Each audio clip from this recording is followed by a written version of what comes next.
Welcome welcome welcome. Radio उड़ान सुन रहे सभी श्रोताओं का बुक वर्ल्ड में बहुत बहुत स्वागत है। And this is your most favourite bookworm Vikas Manoj. तो दोस्तों, I hope you are all doing well. बहुत एंजॉय कर रहे होंगे। अभी मौसम बदल रहा है, गर्मियों से थोड़ी सी राहत मिलती हुई, थोड़ी बारिश होती हुई।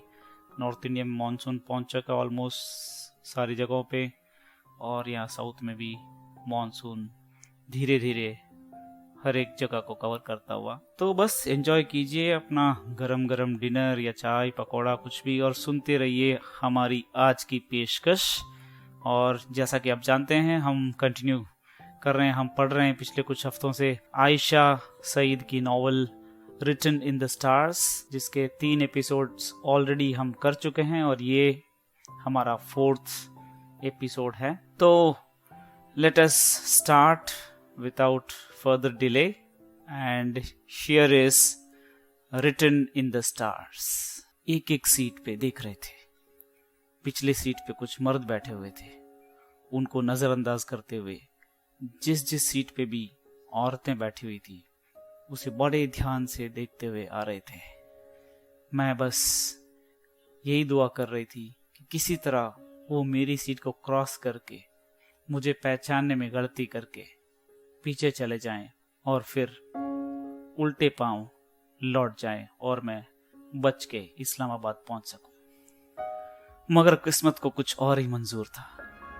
वो जैसे जैसे मेरी ओर आने लगे, मेरे दिल की धड़कनें बढ़ने लगी। मुझे ऐसा लग रहा था जैसे एक बकरा कटने वाला हो और उसे डर लग रहा हो। और जैसा मेरा डर था ठीक वैसा ही हुआ। उन्होंने देखते ही मुझे पहचान लिया और मेरा हाथ पकड़ के खींच के मुझे सीट से उठाया और घसीटते हुए बस से उतार के अपनी कार में डाल के ले गए। मेरी चीख पुकार किसी ने सुनी मगर अनसुनी कर दी। फिर हम घर पहुंचे और मुझे उसी रूम में ले जाया गया जहाँ पे मैं और सलमा रहा करते थे, मगर वहाँ पे सलमा नहीं थी और खिड़कियों में ग्रिल डाल के पैक कर दिया गया था। शायद वो पहले से ही पैक थी, मगर आज इस हालत में जो मैं थी तो मुझे लग रहा था कि शायद अभी अभी मेरे लिए इस कमरे को एक पिंजरे की तरह बनाया गया है, मगर वो पहले से ही ग्रिल्ड ही था। और मुझे रूम के अंदर धकेल के दरवाजे को बाहर से लॉक कर दिया गया और थोड़ी देर के बाद मेरे सामने मेरे अब्बू आके खड़े हो गए। बताओ कहाँ हैं? मैं समझ नहीं पाई। इससे पहले कि मैं उनसे कुछ पूछती, वो खुद ही मुझे बताने लगे, तुम्हारे पास जो फोन था वो फोन कहाँ है? प्लीज मुझे छोड़ दो। फोन कहाँ है? मेरे पास कोई फोन नहीं है। अच्छा, तुम्हारी यह हिम्मत! अब तुम उसके लिए अपने वालिद से झूठ बोलोगी हैं? क्या मैंने तुम्हें यही सिखाया था? प्लीज मेरे साथ ऐसा मत कीजिए, मुझे छोड़ दीजिए। तुम्हारे साथ ऐसा ना करें, बल्कि तुमने हमारे साथ बहुत गंदा किया। इस पूरी बिरादरी में हमारा सर नीचा किया तुमने। सब लोग अपने अपने मसले सुलझाने के लिए हमारे पास आते थे और आज हमारे खुद के घर में आग लगी हुई है, सब तुम्हारी वजह से। ये कह के मेरे अब्बू बहुत तेजी से अलमारियां और बाकी सूटकेस सब कुछ खोल के ढूंढने लगे। जब उन्होंने मुझे रूम में धकेल के लॉक किया था तो मैंने बहुत ही सफाई से उसे बेड के नीचे बेड के कवर में डाल के छुपा दिया था। मगर जैसे मेरे अब्बू ने बेड को एक ही हाथ से पलट के उसके अंदर वाले कवर में हाथ डाल के वॉलेट निकाला, मेरी खुशियां, या यूं कहें कि खुशियों की या मेरे फ्यूचर की जो भी रोशनी या किरण मुझे दिखाई दे रही थी वो बुझ गई। तुरंत मेरे अब्बू फोन लेके रूम का दरवाजा बंद करके चले गए। मैंने खाना पीना बंद कर दिया था। मेरी फूफू रोज आती थी मुझे खाना खिलाने के लिए, मगर मैंने साफ इनकार कर दिया। मैं जिद पे अड़ी रही कि मुझे सलमा या फिर इमरान से मिलना है तभी मैं खाना खाऊंगी, मगर मेरी कोई मांग उन्हें स्वीकार नहीं थी। 5-6 दिन गुजर जाने के बाद मेरे चाचा तुरंत कमरे में पहुंचे और जबरदस्ती मेरे मुंह के अंदर एक कबाब का टुकड़ा ठूंस दिया और मैंने उसे थूकने की कोशिश की। तभी उन्होंने 1 गिलास भरा पानी मेरे मुंह में जबरदस्ती उड़ेल दिया। मैं जैसे तैसे उसे निकलने लगी और तब मैंने महसूस किया कि वो पानी थोड़ा कड़वा लग रहा है और इससे पहले मैं कुछ समझ पाती मुझे जोरों से चक्कर आने लगे और मैं बेहोश होती होती ये समझ गई कि उन्होंने मुझे ड्रग कर दिया है। उसके बाद मैं पूरा दिन सोई हुई खोई हुई रहती थी। मुझे इल्म नहीं हो रहा था कि दिन है या रात है। मुझे बस एक अलग ही बेचैनी की अवस्था में कुछ अलग ही महसूस हो रहा था। और एक दिन मुझे अम्मी और खाला मुझे नीचे लेके गए। मैंने उनसे पूछा, हम कहाँ जा रहे हैं? उन्होंने कुछ नहीं कहा, मगर जब मैं नीचे गई तो मैंने देखा वहाँ पे सब लोग नाच गा रहे थे। छोटी छोटी लड़कियां कैसेट पे जो गाना बज रहा था उसकी धुन पे नाच रही थी और मुझे एक गद्दी पे बिठाया गया और एक औरत नहीं, शायद मैं उस औरत को जानती थी। मैंने उसको देखा था गांव में बच्चे के साथ, शायद वो, पता नहीं, मगर मैंने उस औरत को देखा था। वो मुझे हैना लगा रही थी, मेहंदी। उसने मेरी ओर देखा भी नहीं। उसे तो शायद ऐसा लग रहा था कि ये भी पता नहीं कि वो हाथ मेरे हैं, उसकी उस हाथ का एक शरीर भी है, मगर बस वो मैकेनिकली अपनी मेहंदी लगा रही थी। और मेरी चाची ने कहा, अगर तुम्हें नींद आ रही है तो तुम ऐसे ही सो जाओ, बस कंफर्टेबल रहो, तुम्हें कुछ नहीं करना है, बस सुंदर दिखना है। सुंदर, खूबसूरत, ये क्या है? मुझे कुछ समझ में नहीं आ रहा था। अगले दिन मैंने अपने आप को अपने पेरेंट्स के रूम में पाया। वहां पे लोग मुझे रूबी का नेकलेस पहना रहे थे, कोई मुझे भारी वो ईयर रिंग्स होते हैं ये वो पहना रहे थे, और किसी ने मेरे सर पे एक घूंघट सा डाल दिया था। वो बहुत ही भारी लग रहा था मुझे। वेलवेट, मरून वेलवेट पे गोल्डन काम किया हुआ था। मैं उस घूंघट को हटाने की कोशिश कर रही थी क्योंकि मुझे बहुत घुटन महसूस हो रही थी, मगर किसी ने मेरे हाथ को कस के पकड़ लिया और अचानक सब लोग हंसते खेलते, उनकी आवाजों के बीच में मुझे शायद अपने अजान में जो बुलाते हैं इमाम, उनकी आवाज सुनाई देने लगी। मुझे समझ में नहीं आ रहा था कि वो वहां क्या कर रहे थे। और फिर अचानक मुझे कुछ समझ में नहीं आ रहा था, कुछ वो बोल रहे थे और उस बड़बड़ाहट के बीच मुझे एकदम साफ साफ सुनाई दिया, नाइला रहमान, क्या यह निकाह तुम्हें कबूल है? निकाह? और तब मुझे समझ में आया कि मेरे साथ क्या हो रहा है। मेरा निकाह हो रहा है और नहीं, मुझे यह कतई कबूल नहीं है। मैंने कहा, या शायद मुझे लगा मैंने कहा, मुझे पता नहीं, मगर कुछ लोगों ने मेरे हाथ के बीच में एक पेन जबरदस्ती ठूस के और मेरे हाथ पकड़ के मेरा सिग्नेचर करवाने लगे। मैंने जैसे तैसे अपना नाम उस पेपर पे लिखा और जैसे ही मेरा नाम लिखा मेरे हाथ को छोड़ दिया गया। सब लोग इधर उधर भागने लगे, एक दूसरे को गले लगाने लगे और मुझे या मेरे बारे में किसी को कोई परवाह नहीं थी। दोस्तों, रुकते हैं एक छोटे से ब्रेक के बाद, and beyond the break we will continue written in the stars. Stay tuned to Radio Udan, a flight of life. Radio Udan presents a unique show for disabled world, Community Colors. नमस्कार दोस्तों, आप सभी का स्वागत है community colours में और मैं हूं ज्योति मलिक। प्रोग्राम कम्युनिटी कलर्स को आप हर शुक्रवार रात 9 बजे से 10 बजे तक www.radioudan.com पर सुनते हैं और इस प्रोग्राम को YouTube पर भी सुना जा सकता है। इस प्रोग्राम में आपको वीकली डिसेबिलिटी न्यूज बताई जाती है, जॉब अलर्ट्स बताए जाते हैं और पर्सनालिटी डेवलपमेंट पर हम बात कर रहे हैं। जी हाँ, पर्सनालिटी डेवलपमेंट सेक्शन में हर बार होता है एक यूनिक टॉपिक आपकी पर्सनालिटी को एनहांस करने के लिए। तो सुनना ना भूलें हर शुक्रवार रात 9 से 10 और पुनः प्रसारण हर शनिवार दोपहर 4 से 5 रेडियो उड़ान की ऐप आप डाउनलोड कर सकते हैं प्ले स्टोर या फिर ऐप स्टोर से। रेडियो उड़ान का यूट्यूब चैनल सब्सक्राइब करना बिल्कुल मत भूलिए। स्टे अपडेटेड विद रेडियो उड़ान, फ्लाइट ऑफ लाइफ।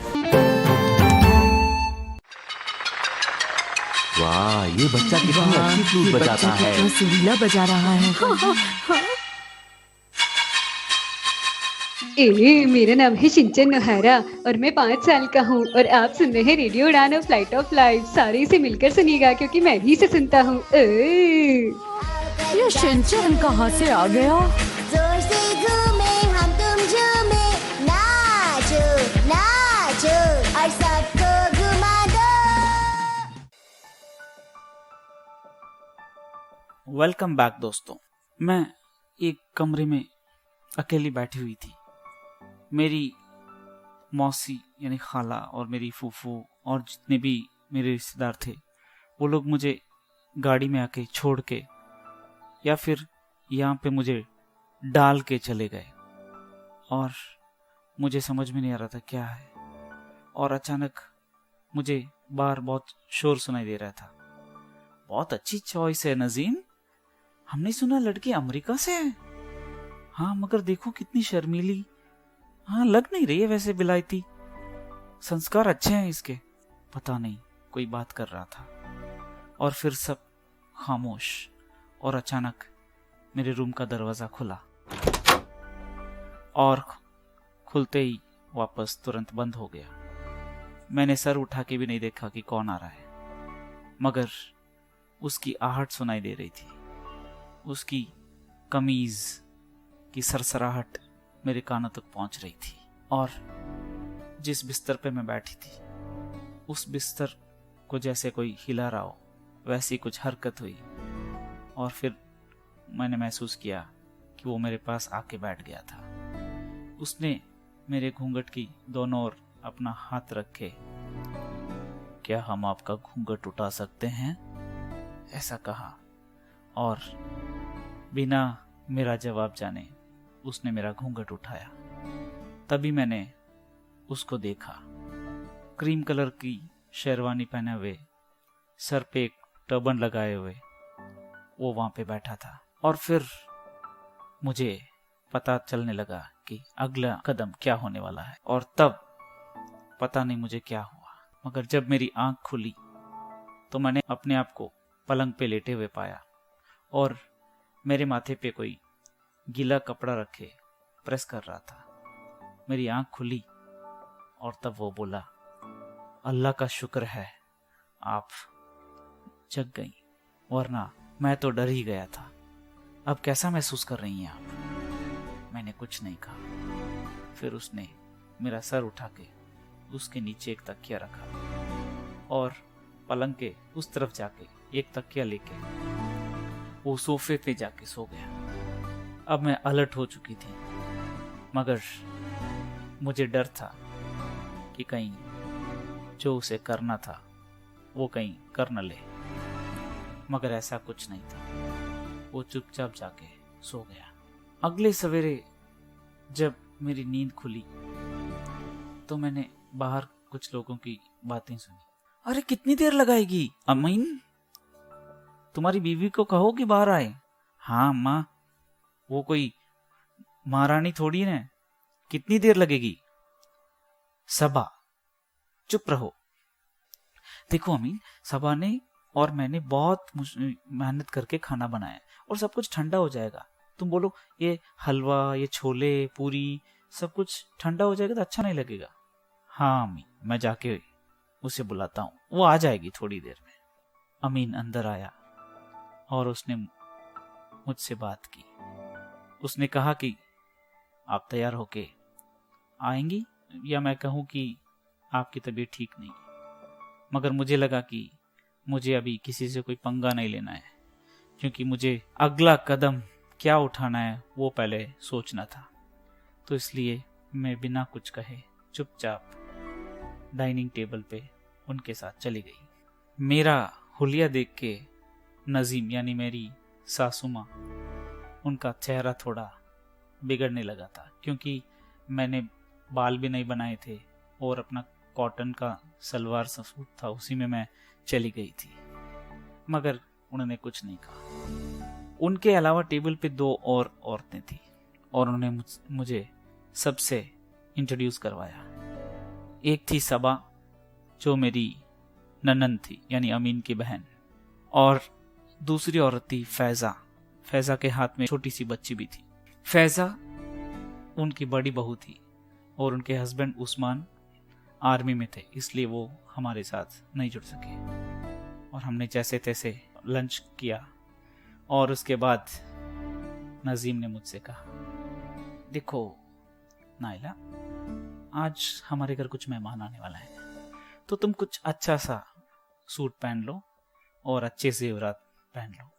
नई नवेली दुल्हन हो उसी तरह लगना चाहिए। अगर तुम्हें पता नहीं चल रहा हो कि तुम्हें क्या पहनना है, कुछ कंफ्यूजन हो, तो चिंता मत करना, सबा है और फैजा है, कोई भी तुम्हारी मदद कर देंगे।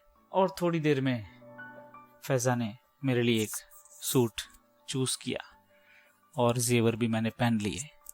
और जब मैं बाहर निकली तो नजीम को बहुत पसंद आई और उन्होंने मुझे पूरा घर दिखाया और बात बात पे अपने घर की रहीसी का वो जिक्र कर रही थी। बहुत ही बड़ा घर था और घर के पीछे एक बहुत ही बड़ा खेत, कुछ बकरियां और एक कुआं था। उस रात को भी जैसा मैं डर रही थी वैसा कुछ नहीं हुआ। अमीन ने मेरे साथ कुछ जोर जबरदस्ती नहीं की। उन्होंने देखा कि मैं थक चुकी थी और मुझे छोड़ के वो सोफे पे सोने चले गए। लगभग 2 दिन गुजर चुके थे और हमारा जो रूटीन था वो वैसा के वैसा ही चल रहा था। मैं पलंग पे सोती, अमीन सोफे पे सोता, बिना मुझे डिस्टर्ब किए। एक दिन मैं अपने बेडरूम में गई और फिर थोड़ी देर में अमीन भी अंदर आया। मैंने देखा कि वो काम करके आ रहा था, उसकी ड्रेस से पता चल रहा था। और वो बाथरूम में गया और फिर मुझे लगा कि इससे पहले कि वो बाहर आ जाए मुझे फटाफट सब कुछ अपना ड्रेस चेंज करके सो जाना चाहिए ताकि वापस मुझे वो डिस्टर्ब ना करे। और मैं फटाफट अपना ज्वेलरी सब निकाल के ड्रेसर पे रख के ड्रेस चेंज करने ही वाली थी कि दरवाजा खुला। वो मेरे पीछे आके खड़ा हुआ। नाइला, हाँ? मैं डर गई। ओ सॉरी, मेरा कतई ये इरादा नहीं था कि मैं आपको डिस्टर्ब करूं या फिर चौंकाऊं। बस आप मुझसे बात क्यों नहीं कर रही? देखिए, हम आपके शौहर हैं, आप हमारी बीवी हैं और हालांकि हम लोग एक दूसरे के लिए नए हैं, मगर हम एक दूसरे को जानने की कोशिश तो कर सकते हैं, धीरे धीरे बातें तो कर सकते हैं। जैसे उसने अपने आप को मेरा शौहर बताया, मेरे अंदर कुछ घुटन सी होने लगी और मेरे आंखों में आंसू आने लगे। उसने तुरंत एक टिश्यू पेपर देके मेरे आंसू पोंछने के लिए कहा और फिर उसने मुझसे फ्लोरिडा के बारे में जानने की कोशिश की, फ्लोरिडा के बीचेस के बारे में जानने की कोशिश की। तो मैंने भी उसको बताया, मगर मेरे मन में चल रहा था कि ये फ्लोरिडा के बारे में अचानक क्यों पूछ रहा है? क्या ये स्मॉल टॉक है? ऐसे क्या वो धीरे धीरे मेरे करीब आने की कोशिश करेगा? पता नहीं। सोचती सोचती मैं सो गई। और अगले दिन नसीम ने मुझसे खाने की टेबल पे कहा कि उनकी बहन विजिट करने आने वाली है और मुझे तैयार रहना है। मैं बिना कुछ कहे गुमसुम बैठी खाना खा रही थी और फिर अचानक सबा ने कहा, देखो उस्मान भाई यहाँ पे नहीं है, फिर भी फाइजा पे भी कुछ कंप्लेन करती हैं। उनके एटीट्यूड में कितना अच्छा मिजाज है उनका, मगर इन्हें देखो राजकुमारी की तरह एटीट्यूड। भाई एटीट्यूड भी अल्लाह हर एक को नहीं बख्शता। उसकी टॉन्ट सुनने के लिए मेरा पेशेंस अब जवाब दे रहा था, तो मैं फट से वहां से उठी और रूम में जाके अपने आप को वहां बंद कर लिया और मैंने रूम के दरवाजे की क्रैक से उन लोगों की बातें सुनी।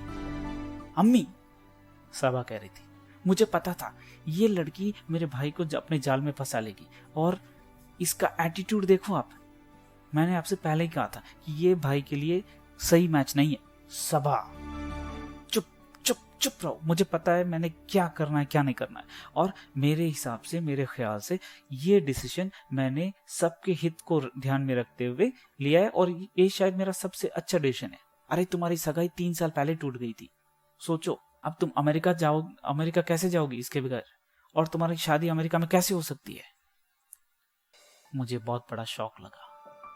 मुझे पता चला कि इन लोगों ने भी अपना फायदा देख के मुझसे शादी की है, और मैं इनका टिकट हूं अमेरिका जाने के लिए। और हाँ फैजा, तुम मुझसे बात करो। ऐसे क्या देख रही हो, मुझे पता है उन दोनों के बीच में कुछ नहीं है।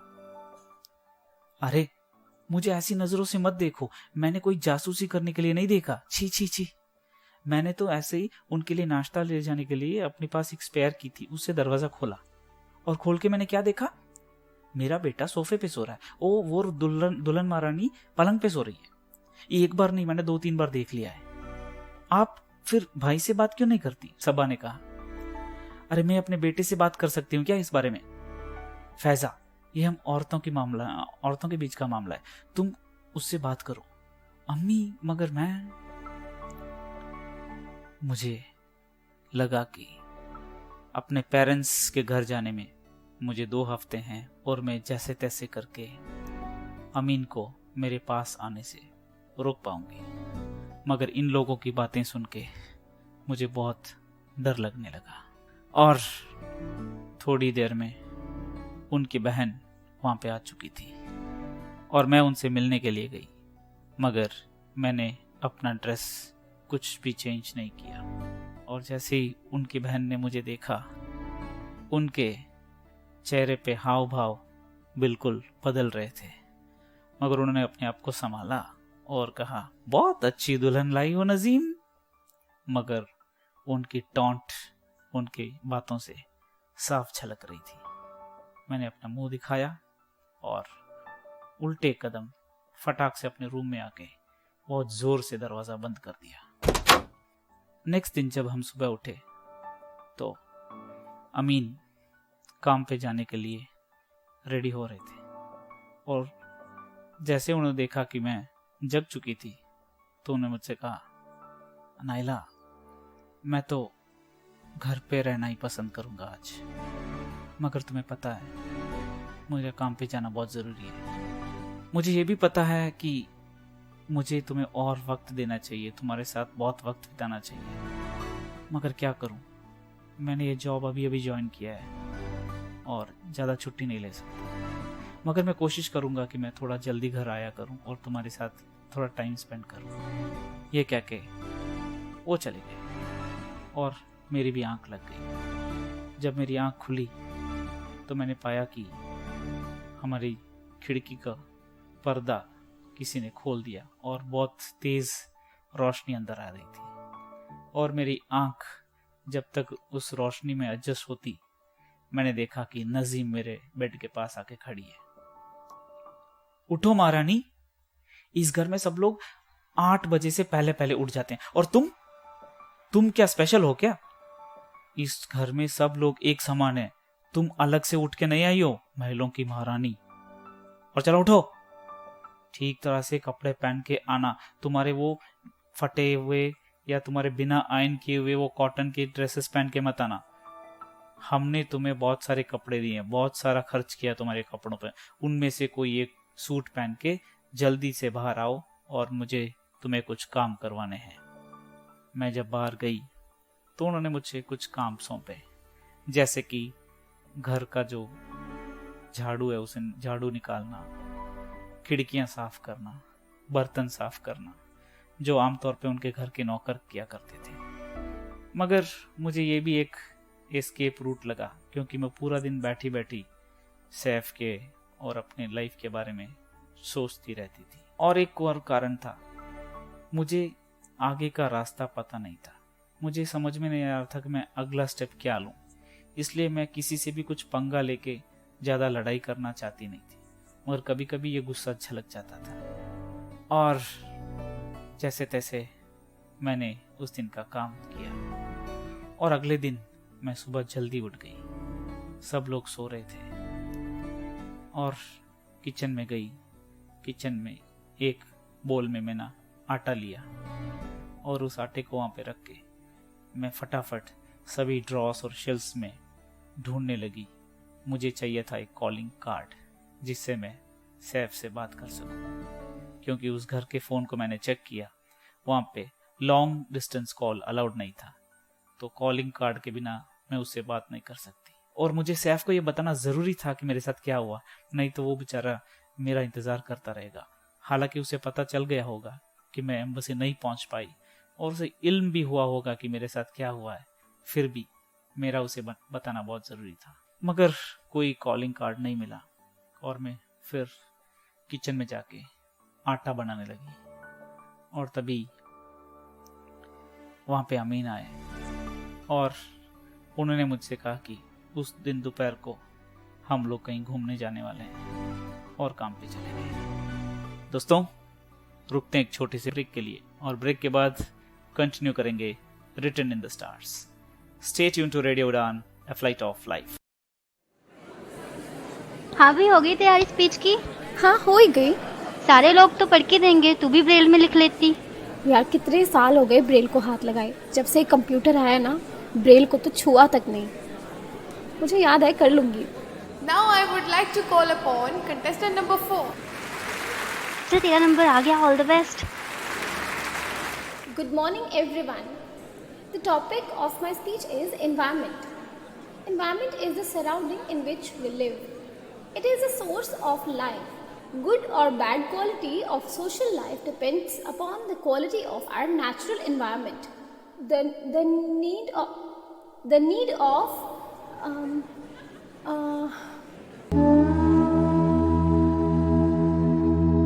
काश आपने समय पर ब्रेल सीख ली होती तो आज इतनी परेशानियों का सामना न करना पड़ता।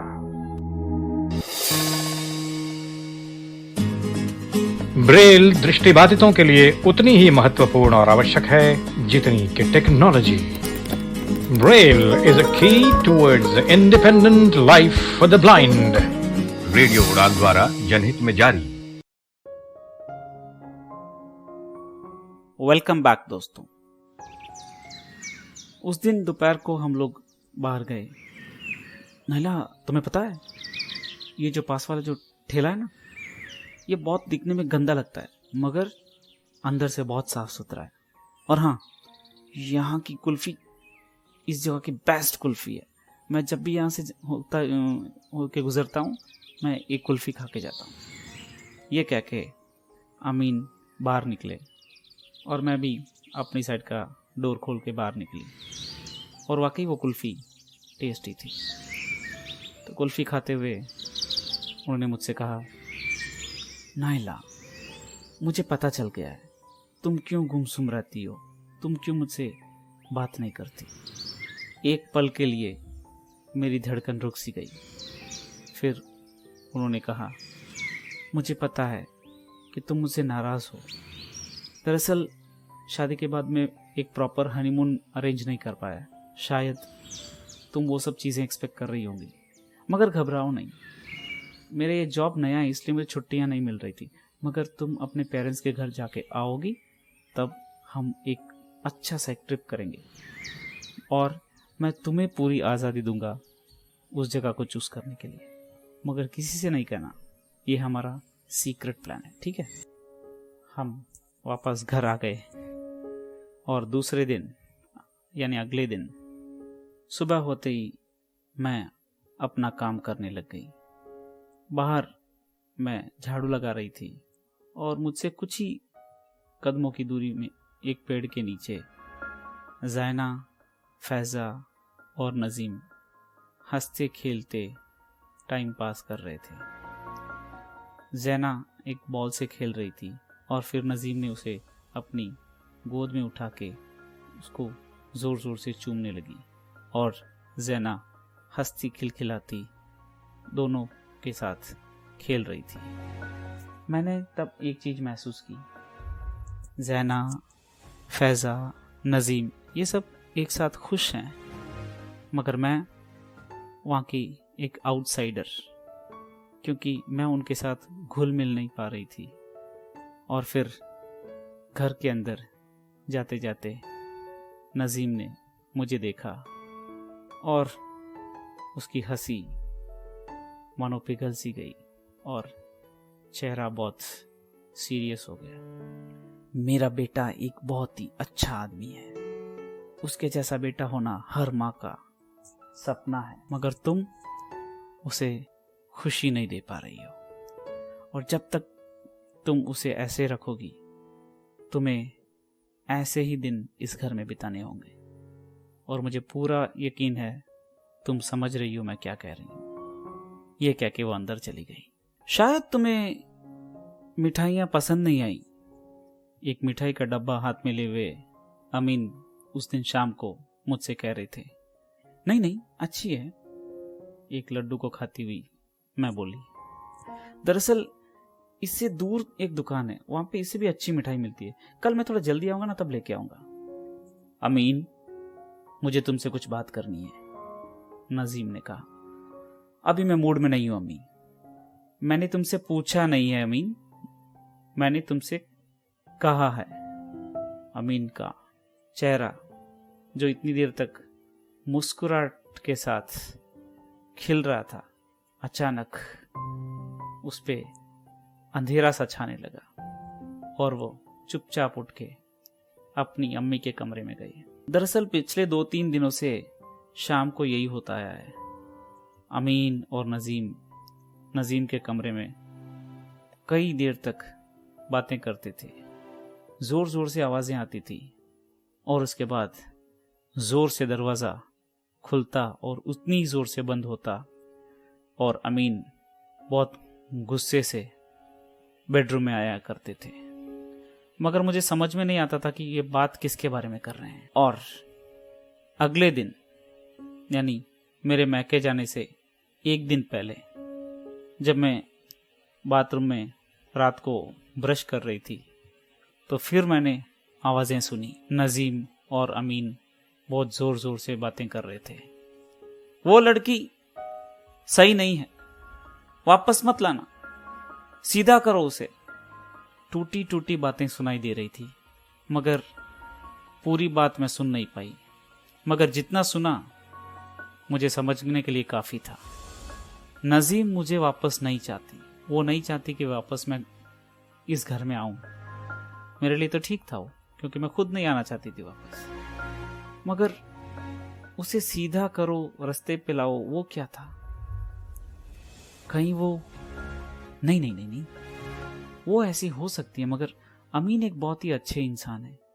वो कुछ भी ऐसा नहीं करेंगे जिससे मुझे तकलीफ हो। ही इज माई फ्रेंड, एक अच्छे दोस्त की तरह मैं उन्हें देखना चाहती हूँ। फिर से वही जोर से दरवाजे बंद होना और फिर अमीन बहुत गुस्से से रूम में आए और हम दोनों बिना कुछ कहे सो गए।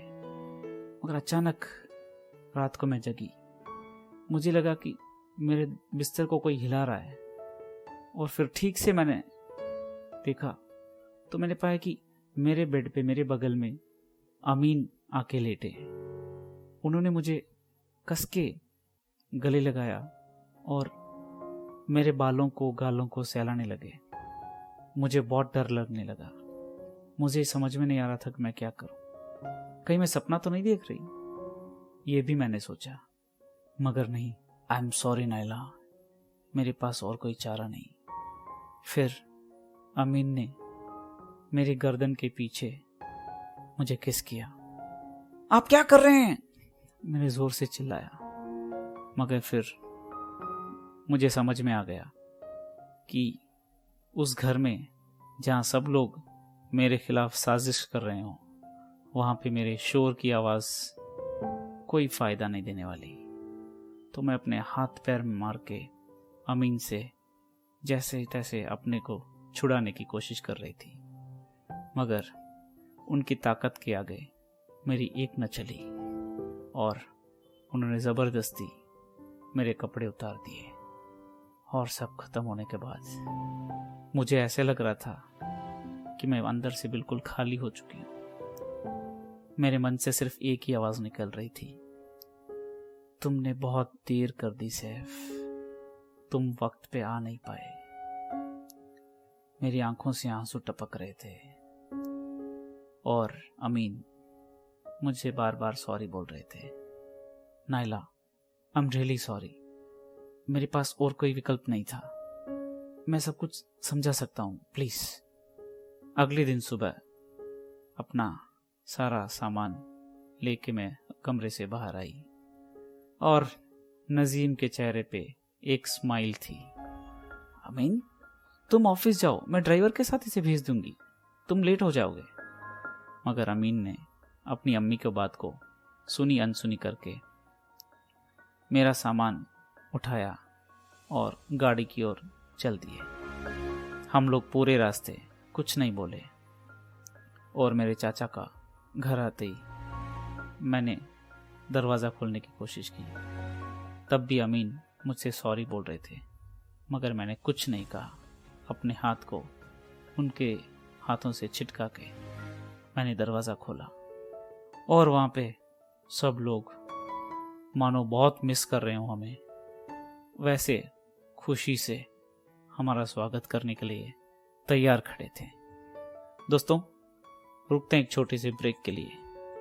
ब्रेक के उस पार जारी रहेगी written in the stars. Stay tuned to radio Udaan, a flight of life. My name is Ajit Wadekar, the former captain of the Indian team. Hi there, this is Vidya Naik, former women's cricketer and also social worker.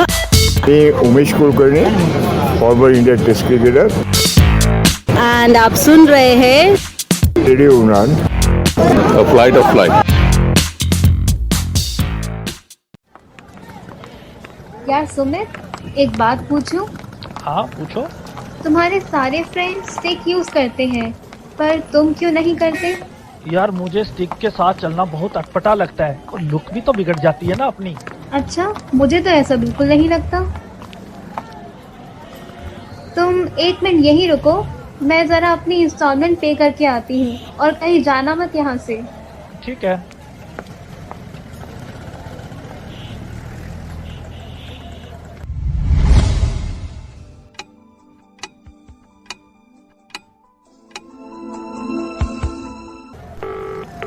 Hello Shreya.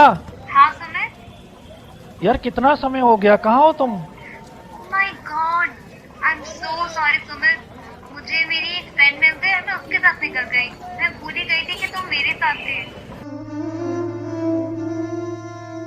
काश कि आपने सही समय पर केन का इस्तेमाल सीख लिया होता तो आज हालात ऐसे न होते।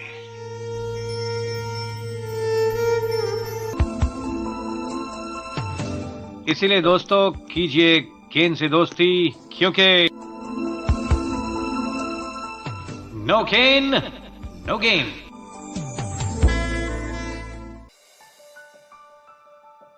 वो लोग आ गए, वो लोग आ गए, कहती हुई मेरी छोटी सी कजिन लुबना मेरे पास आके मुझसे गले लग के, मैंने आपको बहुत मिस किया। मैंने भी तुम्हें बहुत मिस किया लुबना, मैंने कहा। और फिर मेरे चाचा ने मेरी ओर देखा भी नहीं, बस अमीन को लेके वो ड्राइंग रूम में चले गए। मेरी अम्मी ने मुझे गले लगाने की कोशिश की, मगर मैं उनकी नज़रों से नज़रें चुरा के दूर चली गई। मुझे लग रहा था कि देखो, एक डेढ़ हफ्ते 10 दिन पहले ये लोग मुझे कंट्रोल करके, ड्रग करके, मेरी शादी करवा के मुझे भेजना चाहते थे। तब इस घर की एक बेटी ने एक मॉरल की जो लाइन है उसे क्रॉस कर ली थी। मगर आज वही परिवार अपनी बहुत ही लाडली दुलारी बेटी का स्वागत कर रहा है, जिसे वो पिछले 10 दिनों से बहुत मिस कर रहा था। कितने पाखंडी लोग हैं, ये सोच के मेरा दिल भरा जा रहा था। हम लोग सोफे पे बैठे चाय ले रहे थे और चाय को देने वाली लड़की को मैंने देखा तो मैंने पाया वो और कोई नहीं, सलमा थी। उसकी नज़रें झुकी हुई, शायद वो मुझसे नज़रें मिलाना नहीं चाह रही थी। वो चाय रख के चुपचाप चली गई। मेरी अम्मी ज़रूरत से कुछ ज़्यादा ही एक्साइटेड लग रही थी और वो अपने लाहौर ट्रिप की और शॉपिंग की बातें कर रही थी और मुझे कपड़ों का लालच दे रही थी जिसमें मुझे कोई दिलचस्पी नहीं थी। अमीन तुरंत वहाँ से निकल गए और उसके बाद मैंने किसी से बात नहीं की, सीधा अपने बेडरूम की ओर गई और मेरे अंदर जाते ही दरवाजे पे एक नॉक और मैंने देखा सलमा वहाँ पे खड़ी थी। सलमा ने मुझे बताया कि उसे कोई पनिशमेंट या कुछ भी तकलीफ नहीं हुई, क्योंकि मुझे ये डर था कि अगर लोगों को पता चलेगा कि सलमा ने मेरी मदद की थी भागने में तो शायद उसके ऊपर बहुत बड़ा मुसीबत का पहाड़ टूट पड़ेगा। मगर ऐसा कुछ नहीं हुआ, ये सलमा का कहना था, मगर फिर भी मुझे डाउट था, वो शायद मुझसे कुछ छुपा रही है। मगर मैंने बहुत पूछा, उसने कुछ नहीं कहा।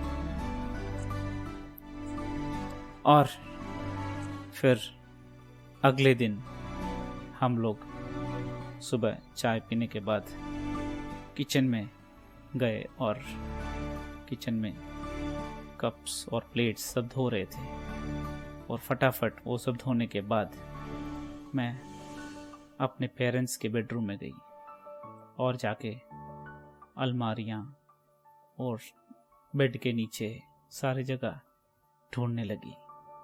अब वहाँ कुछ नहीं है, एक धीमी सी आवाज़। मैंने मुड़ के देखा, वहाँ सलमा थी। क्या नहीं है? मैंने पूछा। तुम फ़ोन ढूंढ रही हो ना? वो नहीं है, तुम्हारे अब्बू ने उसे तोड़ दिया।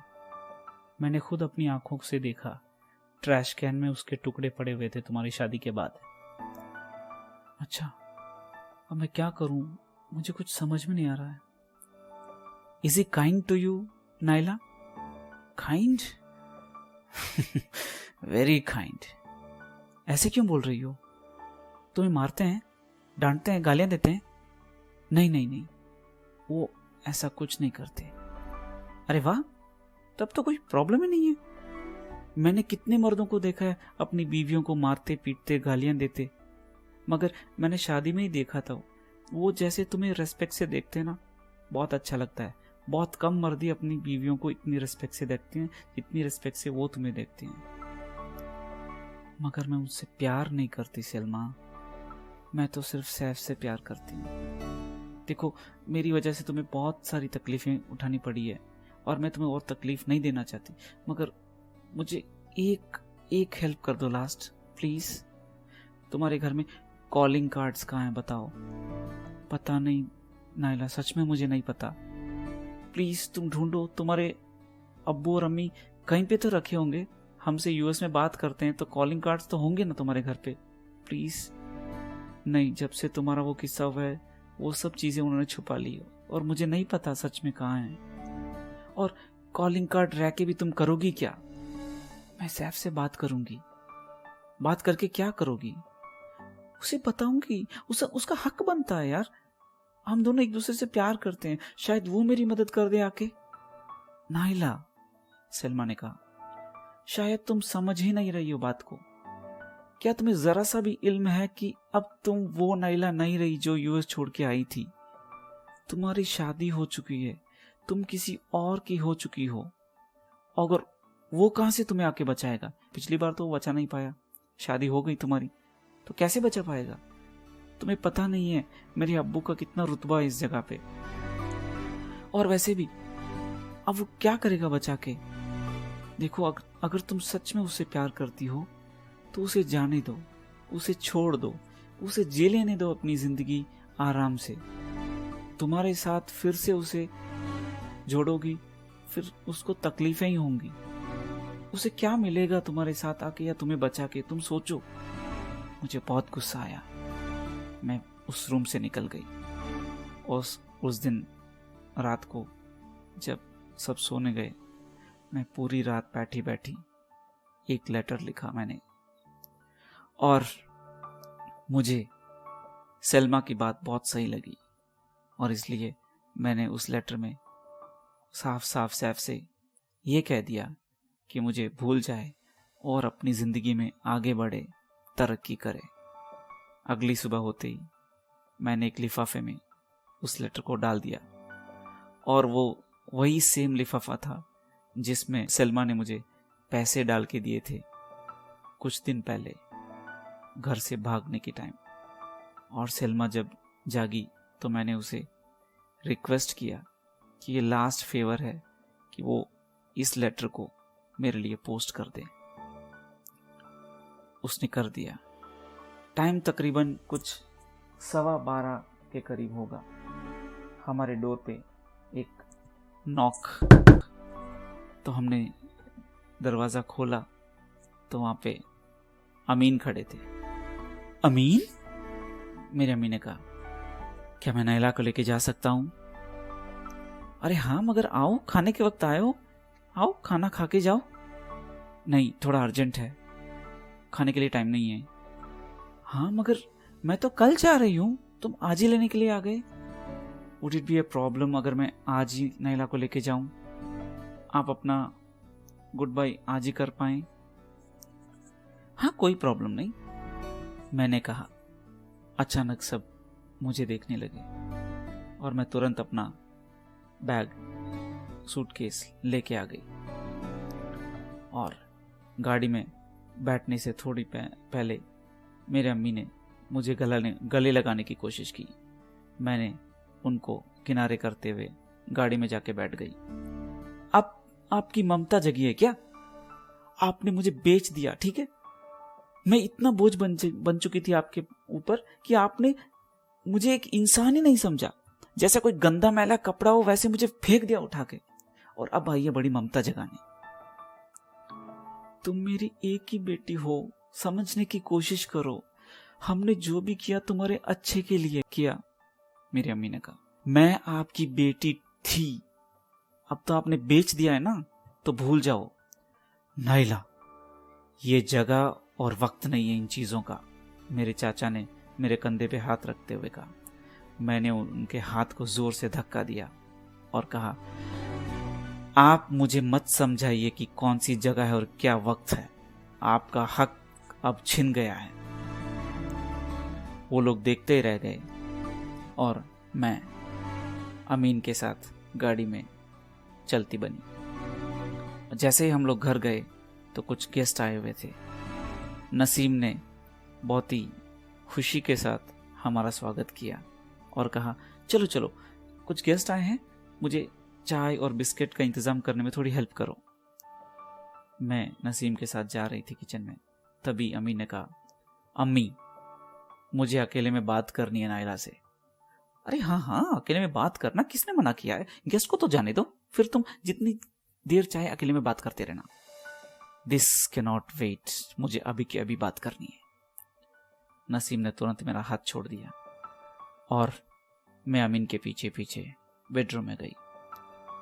मुझे लगा कि फिर से उस रात वाली कुछ ट्राई तो नहीं करेगा, और मैंने इस बार अपने आप को तैयार रखा था।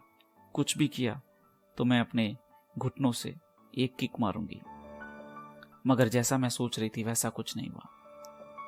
सोफे पे बैठ जाइए, अमीन ने कहा। अब मेरा मतलब है अगर आप चाहें तो। फिर अमीन बोलने लगे, नाइला तुम्हें पता है मैंने तुमसे शादी क्यों की? मैंने तुमसे पहले करीबन 20 लड़कियां देखी होंगी, मगर किसी भी लड़की में वो हिम्मत नहीं थी कि मेरी आंखों में आंखें डाल के देख के बात कर सके। सभी अपनी नजरें हटा लेती थी या झुका लेती थी, मगर तुम पहली लड़की थी जिसने ना सिर्फ मुझे आंखों में देखा बल्कि स्माइल भी किया। तो मुझे लगा कि हाँ, तुम वो लड़की हो जिसमें वो जज्बा है, वो हिम्मत है, वो जिंदा दिली है, और मैं ऐसी एक लड़की के साथ जिंदगी बिताना चाहता हूं। मगर शादी के बाद जो नाइला मैंने देखी है वो बिल्कुल ही उससे परे है। मैं बहुत कोशिश कर रहा हूं, मगर एक बार भी वो स्माइल मैंने आपके चेहरे पे नहीं देखी। पहले मुझे लगा था कि शायद नया नया है सब कुछ, अमेरिका से यहाँ पे लाइफस्टाइल कल्चर सब अलग है, तो थोड़ा टाइम हो रहा एडजस्ट करने के लिए। मगर फिर जब मैं आपके घर आया तो आपके अब्बू और इमरान वहां पे नहीं थे। आपकी अम्मी ने बताया कि वो लोग तो पहले ही अमेरिका चले गए, और आपकी अम्मी से आपका बात ना करना, उनसे नजरें चुराना, फिर मुझे कुछ सही नहीं लग रहा। इतनी जल्दबाजी में शादी और फिर इन लोगों का पहले चले जाना, मुझे लगा कुछ अलग ही बात है। और फिर मुझे अचानक स्ट्राइक हुआ कि शायद आपकी शादी आपकी मर्जी के खिलाफ की गई थी। क्या मैं एक कोई मर्द हूं जिनसे आपकी शादी करवा दी गई है? ऐरा गैरा कोई मर्द? क्या आपकी मर्जी नहीं थी इस शादी में? क्या आपकी जिंदगी में कोई और था और आप मुझे नहीं चाहती? अमीन, मैंने कहा, दरअसल मेरी जिंदगी में कोई और है, इसीलिए ये सब कुछ बहुत जल्दी जल्दी कराया गया है। मैंने ये कहा और अमीन के चेहरे के हाव भाव बिल्कुल बदल गए। दोस्तों, आज के लिए बस इतना ही। जब हम अगले हफ्ते मिलेंगे तो इस खूबसूरत कहानी को कंटिन्यू करेंगे। अपनों का ख्याल रखिए, अपना ख्याल रखिए, maintain physical distancing, be safe and keep listening to Radio Udan, a flight of life.